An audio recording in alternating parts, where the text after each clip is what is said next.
都有捕捉到哈，跟另外一个合作，还有要在都有哈。来，我们再做简短来访问一下。对，原本刚刚得到是单元节目奖的大成小时光，再次得到音效奖。这两个都是非常考验技术的。另外一个对，你怎么对这个领域上特别的有想法？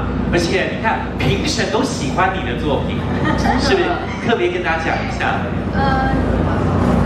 因为内容是我喜欢的，内容就是我的城市。对，那加上我有在进修，学校的老师给我很大的帮助。有刚听到正大。对，然后学校的老师也有坐在台下，也是入围者。是。非常的感恩。呀，所以你一边在求学当中，一边也在成长，一边也在广播当中跟大家来做分享。是。那这个影像部分呢？你觉得你着重的核心重点在哪里？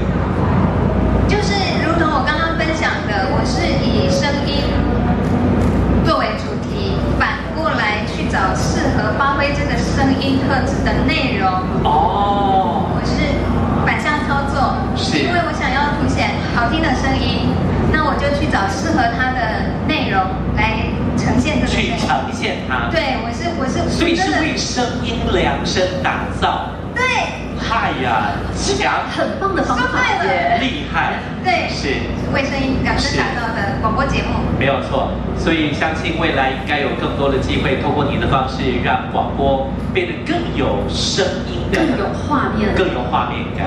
对，那我们一起加油。谢谢，再度恭喜你获得2座金钟奖，恭喜安琪，那么得到的是这个音效奖大成小时光雷。对，恭喜。